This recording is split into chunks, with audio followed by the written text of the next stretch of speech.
Okej, gjus dashur, kthehemi me Drive Time, jeni me 103.5 FM frekuencë për këtë juve që jeni të na ndjek dhe ju që jeni online për mes radiourbanfm.com, prej Prishtinës, Tiranës deri në Amerikë, dashni pafund prej zonës parqendrës, studios numër 1 të Urban FM.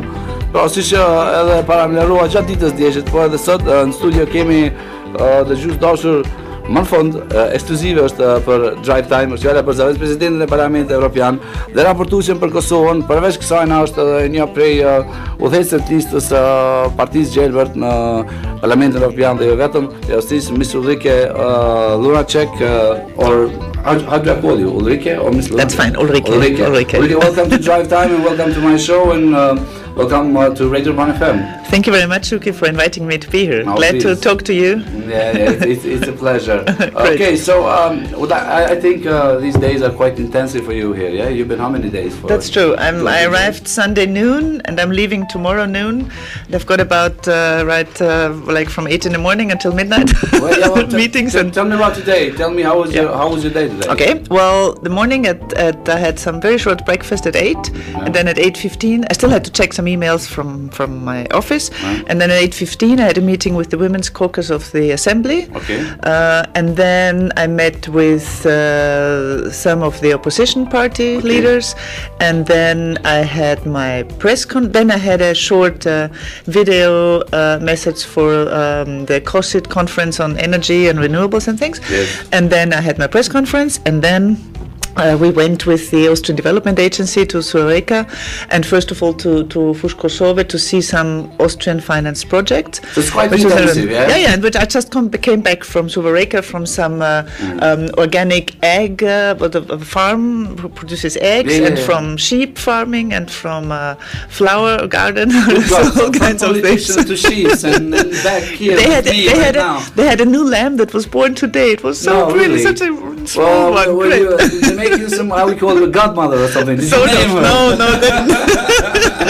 You should give her some sexy pet Austrian name. Exactly. No, we didn't ask for that. Anyway, so it's quite intensive. I'm quite sure you're used to this, yeah? Because you're active since 2007, yeah? 9 for Kosovo and European Parliament since 2009. Yeah? In general, I was a national parliamentarian before for 10 years. I was an NGO activist for 15, almost 20 years before that, and a journalist and all of that. So I'm used to busy days. Yeah. So it's all right. Yeah, I like it as well. Of course, it's a condition. You know, exactly. It's a sacrifice we make. Otherwise, you wouldn't survive. So you visit Kosovo quite often, and so. When you go there, do you miss something about it? When I come here or when I leave? When you leave, is, for example, like, I don't know, good coffee or tea or Turkish coffee or the rubbish that we got in the street or that I don't miss. Tifete Yayaga's face or I don't know, someone personal, you know, or maybe some burek or whatever. What do you have for breakfast? For breakfast, I just had some fruit and tea and nothing else. That was so tell me not much. What you miss? Do you miss anything actually? When I leave, well, maybe the intensity of my days. I mean, it's also intense in other days, but here it's always focusing on one topic, which is Kosovo and its part of the European Union and problems that are here and problems that are outside. So this is very, very intense in that way. Apart from that, the coffee I really miss. The coffee is really good, and every meeting, every meeting you go to, you get some extra coffee, and I usually drink more tea than coffee, so sometimes my energy gets even more hyped up. So that I miss. And you know, on days like this when the weather is great, there I sort of, and in spring now this is beautiful. And you know what I really like here is people are, I mean, maybe specifically towards me, but in general, what I hear from other people as well, they're very friendly. Yeah, at least from what well, maybe not to you, but no. But that's what I get very often. But you mentioned the coffee. It's kind of a ritual here, you know, especially in the spring days, because they go out there 1 and 2 and 3 and the other. Because during the night it was the only institution that used to work actually, especially for Albanians. Anyway. Yeah, and Peja beer is very good, I would say. Yeah, you have good beer. You like it? Yeah, and the wine has gotten a lot better, I have to say, than when I was here the first couple of years. Yeah. You're kidding me. No, It's I'm very not. nice. Not all of the wines, but they are really good wines by now. Yeah. And I know, I'm from Austria, so which is a wine-growing country, so I know that. Oh yes, sorry. And what is the other thing? What the thing we had last night to eat? I was about to ask you that. The food, the lamb in this cheese sauce. I forgot what the name is called. Al-Basar or something like that. One of these one. Yeah, these kind of things. Yeah, and the shopska salad. It's like a Valium. After you eat that, but it's great. You're dead. Okay, I'll tell you a story. There's many stories that happened to me. You mentioned the intensity of things, but it's the smallest place. I mean, it's the smallest place in Balkans with the smallest number of population. But there's lots of stories happening every day, especially coming from so-called normal countries where life is here. But tell me a funny story that happened to you. For example, I've had a friend of mine, and she was impressed by a thing that happened to us. We were traveling somewhere in Kosovo, and we stopped in a petrol station. And there was this guy pouring petrol in our car, but he had a cigarette lighting, So she keeps on mentioning that every time I see her. She said, "Do they still put petrol with the cigarette?" Like, did you have any kind of not of course the suicidal kind of stories, but any funny stories that's in your mind? Well, one story, but maybe not so funny. One I really liked. This was not a funny one either. No, it's not that funny. No, but maybe one thing when I was here the first time, and the friend took me to Prishtine and then all the way across the mountains to Stripce, and it was the 1st of May, and it was a beautiful day like today. Yes. And what was really nice, before we got down to Stripce, there was a big meadow and sort of and there were lots of cars and everybody was picnicking up there. And that was really I thought the villages must be empty and the cities around there, because almost everybody there were hundreds of people picnicking in the village up on the mountains. That was I liked that sort of. It's an image I remember very well. Okay, so now it's a thing that I would like to say. You're actually an activist for a member of a Green Party, and also I would like to ask you about the environment, the beautiful green environment that surrounds us every day. So tell me that yes, kind of... well, that part I think really needs some improvement. I mean, now I just told you I was down south to Suvareka today, and yes. I mean here, and we were up in the mountains, and it's really, I mean, it's beautiful, the Shar Mountains around there, and it's beautiful landscape.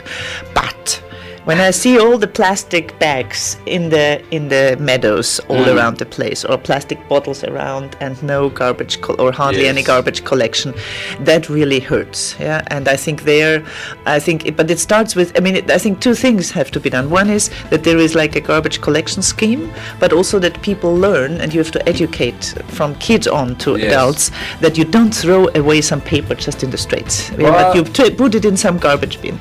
So these kind of things that I really think, we were at this one small river there, and there was plastic and garbage all around the water, and the water was really clean and fresh, at least it looked like, but all this garbage around it. And I know there have been days of cleaning that where schools go to the river. I know there was one thing once in Mitrovica, with Mitrovica South and North together, cleaning cleaning the river. This happened days ago. There are these days where this is done, but I think this is something that really hurts. I mean, I don't really understand why people don't take care more of the environment, because it's something you can do in villages. You can do, schools can go and do it, and it's something that needs to be taught. But then there are these days that you actually liked as 1st of May or something like that. This happens actually. They go. It's an awareness. It has to be inside the culture. But in general, tomorrow actually is Earth Day. So any activities? I don't know. They probably just use these days to do activities, but the rest. But that's good to raise awareness. But we'd need an Earth Day every day. Exactly. And also, I mean, for example, all the issue of energy. I mean, in Kosovo, so much could be done in order to make buildings more energy efficient. You could have buildings with no need for heating and no need for air conditioning. But it needs investments. But that's where also jobs are there, jobs for young people. And when you have a situation where over the last month, or from December to February, thousands of people were leaving the country. country. It's really something where, and I told it also to the government representatives that I met. I mean, I really think that makes sense to invest there, and to do something on that, But I think the other question, because I just traveled those days, and the thing about it was not to people leaving, but there was no reason behind it. I think they had jobs, but they quit. So my main question was, because it's a professional, disorder, why you guys are leaving? And most of them didn't actually know why. Because what did they tell you? What did they say? They just didn't know. It was like, it was not a material thing. It was just a loss of hope, maybe. Yeah, but I had the impression that was also the case. I mean, I've been following, as you say, Kosovo now very closely since 2009, shortly after independence. Yes. And that's really this feeling of being locked in. Yeah, exactly. No visa liberalization. Yeah, 7 years after independence, still not everybody recognizing, still not being able to participate in the Eurovision Song Contest. Yes. As Kosovo, not withdrawn initially like 3 years ago for Albania, not being able. Well, the Olympics now will be a space, but it's so slow, But the economic situation, all of that together. It's a funny story, Ulrike, about I just got from these online news medias that you said like liberalization is going to happen, but you have to convince us that you're not going to leave Kosovo. Now there was this joke when Serbia entered the EU and also Albania. There was this joke around the internet that says like, who leaves last, please shut the lights down. But that didn't happen, not even with Albania, not even with Serbia or whatever, because the people who traveled are actually the people who traveled before with visas, because it takes it takes money and it's, but I think with visa liberalization, I'm convinced about that, that then people would, I mean, many of Kosovars just want to just leave for a couple of days or months or visit some friends or something, and not everybody wants to leave the country. I mean, it's even if you don't like things about your country, you still want to live here, and want to change it for the better. So I'm convinced if there's visa liberalization, I think these kind of waves of people leaving, trying to find asylum wouldn't happen. I mean, and it's also clear, also now during these months, it was criminal groups who supported that. I mean, the traffickers, they did good money about it. Of course. No, but that what I said in the press conference was when I said that it in the end, after Kosovo does the laws, the 9 remaining laws, then it will need to. Well, we need to convince the ministers of the interior to go ahead. And so for them it's clear, if there is again groups of Kosovars, big groups leaving the country, it will be more difficult for them to decide about it, because they don't want to have many more migrants. It's not my personal position. I think European Union needs migrants, but not like it was. That was what I referred to. Two things. I was trying to avoid this kind of, but still, we cannot. It's a situation, right? But I think the thing is that an issue that I had with not with the Europeans but with the British visa. I said, if I were on whatever illegal or I don't know, criminal, I wouldn't come and ask for a visa. These people who do this kind of stuff, they just don't ask for a visa. They go illegal anyway. They get the visas anyway. Exactly. They make them themselves or whatever. Exactly. I know. I always say I use the same argument. But on the other hand, I think that. I say all the time in the show that I mean, at least Kosovars deserve it, because they are very listenable and very cultural when it comes, very polite and very open-minded when it comes to the relation with Europe, comparing to other states in the region, and yet we are being punished. I mean, it's the youngsters, huh? Well, I think there is a real problem. I would say the problem. It shouldn't be a problem. But the issue is that Kosovo has only been a state and a republic since 2008. Yes. And all the administrative capacity and all of that. I mean, you had the 1990s and then until 2008, where there was no functioning country. And that's the problem. And all the other ex-Yugoslav countries are building up their administration on what was Yugoslavia. And Yugoslavia, for pure administration, it wasn't that bad. I mean, it functioned. Of course. So there is really something where Kosovo has a missing part there. So you're saying actually in that sense that we have an I say that we have an oligarchic political class in general. No, that's not the point. No, that's not the point there. But I think there's simply the fact that Kosovo you had to build your country from scratch. Exactly. And this takes time. So we've got. So this you have gap, to catch up there.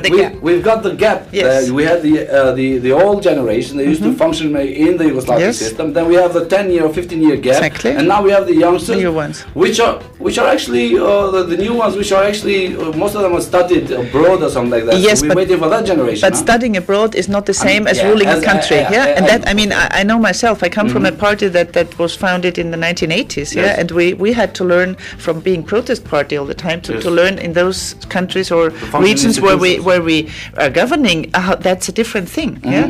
So in that sense, it's. I don't want to sort of make it as an excuse, but I try to explain sometimes when I tell people also in the European Union why what reasons are there for Kosovo lagging behind. Yeah, it's something that isn't your fault either. Yeah, but it's simply a fact. Yeah, but that's also one of the reasons why Kosovo still has needed some more time to get visa liberalization. I personally, if you ask me personally, I would have given Kosovo's visa liberalization with the other ones. Yeah, but because I think it would be a way of motivating also Kosovo to go ahead. So but it will come, I would say,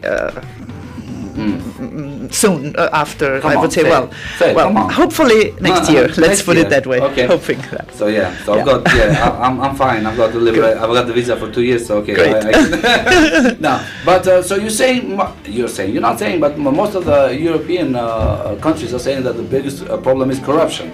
Is it the main problem here? But you also had corruption. You've had corruption in Bulgaria, in Austria, in my own country. Yeah, you know what I mean. So is it the biggest problem? Why we not? I think it's one of the problems, but it is a problem because it is there is also corruption at a very high level. Things like public procurement, tenders that are being done, and I think that is. I mean, the new government, as your Prime Minister told me yesterday, that now public procurement will be very transparent and in very transparent form and publicized. I mean, that will help because transparency is the first step towards ending corruption. Yeah? All right. But yes, I think I know there is a problem, but there are similar problems in other countries of the region and also inside the European Union. We have big corruption cases in Austria now that are being put to courts. So it's not. I think the problem here is that there hasn't been enough done also from the side of the government to really make sure that corruption, especially at high level cases, is not something that pays off. Exactly. Yeah? That there really needs to be a change of mindset. Yeah, that you don't just go around buying favors. Yeah, and getting rich with it. I think that is something. If at the high level corruption is being ended, then also for sort of simple people, it's not something you do as everyday thing. And also, let me say one more thing. I mean, issues like your health system here, that is also from what I hear very often in hospitals or so, you're expected to pay for what you need and get favors. I think that I hope it will get better with having a health insurance system that works for everybody. I hope so. Yeah, I don't know all the details, but that would be necessary. But before I just make a break with one beautiful Austrian song, I would like to. But you say the political class in general. This is what happens in the high levels and stuff. But the students, the artists, the journalists, the professional people are getting punished for it. So there is no how to say reliefs in procedures about these kind of guys, professional guys or students in need, to get a visa or to get visa at least. I have to tell you, I was trying to get some kind of agreement with some of the EU member states, also with my own, to have like special arrangements for students, artists, etc. for visa. To make it more easy for them. Didn't work. Sorry. I haven't been a part of government yet. You're an artist, but sorry. I'm not. Exactly. No. I find it, and I mean, many people in general, people very often don't know. And I think hardly anybody in the EU can imagine yet what that means. That you can only travel to, I mean, how many countries without visa? 4 or 5? Albania, Macedonia, Turkey. Turkey, and that's about it. I mean, that's difficult to imagine. And I also always tell people, during Yugoslavia, you could travel to every country in the world except maybe 3 or 4. And this. I mean, your grandparents could do that. And you cannot. Your parents. Sorry. Instead of buying a new passport, they used to sell. But that is something I feel that people need to understand. Also that's why we're pushing, and also with Mrs. Mogherini now. I think there is she better than the old one? Well, I mean, Lady Ashton really had the problem of having to set up the whole European External Action Service and starting anew. I've got a question. Why do all the, especially powerful women in politics like Hashim Thaçi, Starting from Madeleine Albright. I don't know. I haven't asked her. But what's your personal opinion about it? I will really, because I do stand up. I don't think I'm going to tell you my personal opinion on that. Because he has at least it looks in the media, he has a very warm relation with all of these ladies. No, I don't know. You don't know. That I've never been around. Do you like him as a pleasant guy too? No, I think, I mean, for many people in functions, I sort of, because of the function I have, it's more an issue of function that you have to, I speak to them, and with some it's easier than with others. Yeah. People who have humor are always easier to, even if I don't like if I might not like their political positions, but if it's relaxed, so that's fine. Well, I won't go into details on that. Now, let's cut it, please. Let's go with Wolfgang Ambros and the song from Austria. It's goulash and sepia, yeah? Which means goulash and sausage. Yes. Oh, beautiful. Goulash and a Seidel beer. A Seidel beer? No, it's a small glass of beer. Yeah, small, yeah. It's okay. Very good. We have goulash and a small glass of beer. Maybe later we'll have some goulash and enjoy it. Yes.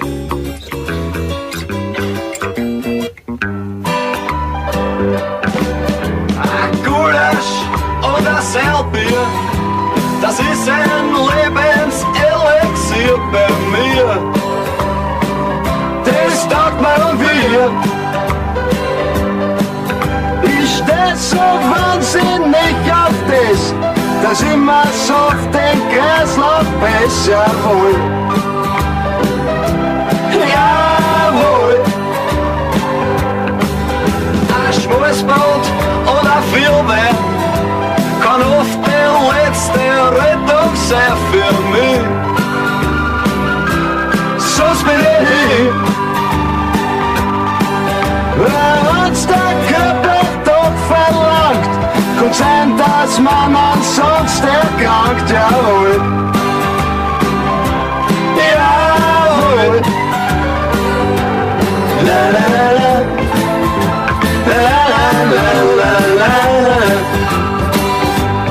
La la la, la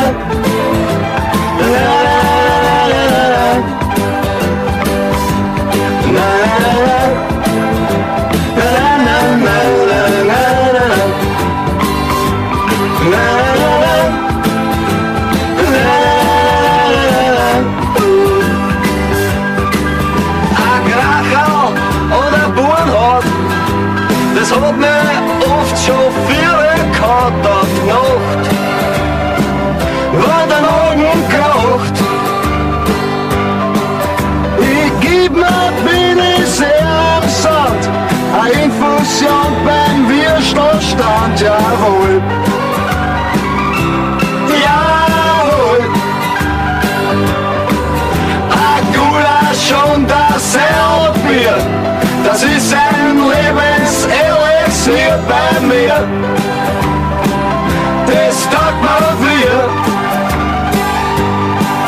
Ich steh so wahnsinnig auf das, dass ich mir so auf den Kreislauf press, jawohl. Jawohl. Na na na na. Na na na na na na na. Na na na na. Na na na na. Na na na.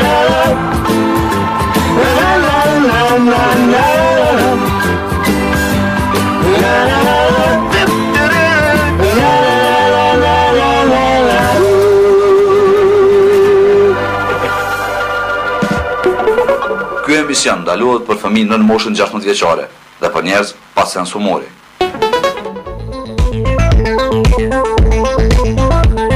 Okej, dëgjues dashur, kthehemi në pjesën e dytë të fundit se nuk kemi shumë kohë. Zona Lunacek duhet me ikë se ka takime koqa të rëndësishme. Who are you meeting now, Mr. Lunacek? I have an invitation of the what is it? The Association of Austrians in Kosovo who want me to talk to them about the Kosovo's way to its European Union, something like that. Aren't you sick of talking to Austrians? Now you have to meet them here. I mean, let's meet in Austria, guys. You know, I live part of my life in Brussels, so I don't see that many Austrians all the time, so that's fine. No. Now, I imagine the second part, you should be the host of this program, Drive Time, and I would be an official of European Parliament, so please take charge. What would I ask you? Well, you choose. You were a journalist. Yes, I have been a journalist a long time ago, and I did interviews like that. So what would I ask you? But I think I'd ask you something very different. What's your favorite music? My favorite music? It depends. There's good music and bad music, so it's not about the genres. I usually, because working in radio, it evolved my but what do you like to listen to? It's more like about lyrics than about melodic. I'm a lyrics type of guy, so I like the messages in the song. Oh yeah, that I do too. Yes.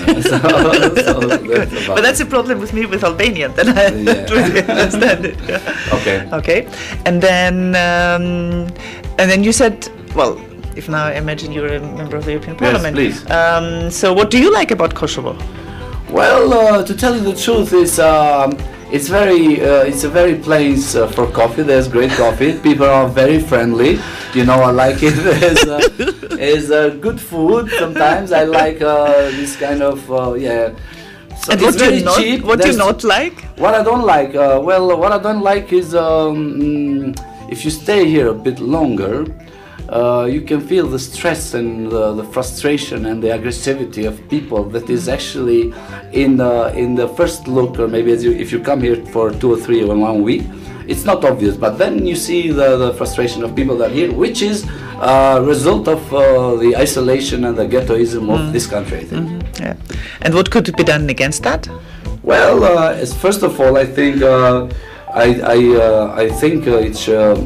it's actually step by step, as we say it. It's a mentality that we have to start by, because most of the youngsters are educated and they are really open-minded, but we have to change the never-minded mentality over here, because by never-minding people and things, and the situation is here where it is. So I think that's why we have to talk, and we have to. Because I think most of the young generation are ready and are full of the existing and the past system, which is full of corruption stuff. So yeah, I think step by step we have to open this country, and I believe everybody deserves a chance, so why not Kosovo? Okay. Look, and there, I have to ask you something from a woman to a man, because I've had quite some meetings with women here in Kosovo, different levels, civil society, etc. And there is still this kind of way that there is good laws on equality and on equal rights, but still we have to say, like in the government, there's only 2 women out of 20 or 22. So would you be in favor of having quota? Like for party, but they're for parties, like but for government or for public, for companies, for boards of companies or others? I would not actually be for quotas. I would actually be. I think everybody deserves a chance. But personally, my personal opinion is that I think women can. Let's not talk about government or rule more, but I think women are better in charge than men, because they are less corrupted. And of course, they are dangerous in a point when they're in a power trip. Why they're dangerous? But it's my personal opinion about that. Okay. So, but I think they are much better in governing this country than men, because starting from the basic, I don't know, families or the I think that women are much stronger, much more responsible for what they do. So I'm not for quotas in general. Maybe for Kosovo, there should be a quota, because otherwise there would be a massive repression maybe. Yeah, I think women should have more rights, not just in politics but everywhere. In general, yeah, I very much agree with that. But I'm in favor of quota, and I always tell the story that the former Commissioner on Justice of the European Union, Mrs. Reding, who comes from a conservative party, European People's Party, she gave the companies in the European Union 2 years to voluntarily provide equality, or at least like 40% of each group in boards, and they simply didn't do it. Then she said, well, we need a law on quota, and we're working on that. The European Parliament is now working on that. But don't you think the problem with quotas is that then they just take puppets and they put them. No, but sorry, wherever they I want. always use another argument. There's sorry to say that, but Yes, there's so please. many men in politics and in positions who are not there because they are good or professional, but because they're men. Because Now- it's boys' network, Exactly. it's men's network. Now let's get So- let's Let's switch switch roles Let's again, switch yes. roles again. Now I've been to Brussels and I lived there for a couple of months, and it's a very boring place if you're not working as a bureaucrat or maybe study there. But they've So- got good beer. Yeah, exactly. And chocolate, And please. chocolate, yes, I know. So let's go back. Do you think there's the same problem happening even in Brussels, in Parliament, in European Parliament, in all these institutions? Because even though you've got the quotas and you've got many, there's still sexism and yes. all this kind of stuff in we European don't Parliament. have quota. My political party has, Yes. but most of the other parties don't have that. No, of course it still exists, and I don't believe in any ideal world anyway. But I think we've gotten a bit further until now. We've got in European Parliament around 30-35% of women, which is not enough.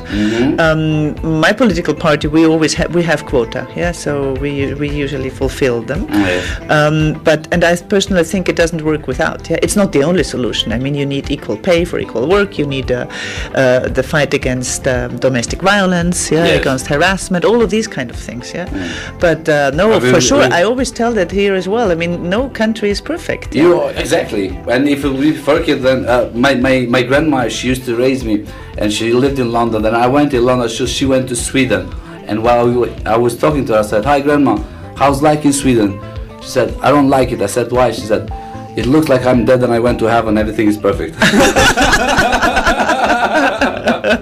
So That's a nice one. so yeah, there's no, especially here. I think okay, but let's go to. It's maybe we'll we have to wrap it up. Wrap it up, yes. But just a few words for the end. There is hope that next year we're in, yeah? For the visa thing, I think there's hope. I'm optimistic. Let's put it that way. Personally, I'm not that greedy. That's what I want, just to move around and to have as much as contact as with people in the world. So. No, but that's the good thing, especially for young people. Find out that people all over the world are similar, although we're very diverse. But so to see that diverseness, that different languages, different cultures are a richness and not something you should be afraid of. Miss Ulrike, I would very much. It was a pleasure, and thank you for being on my show. Thank you very much, Shuki, for inviting me.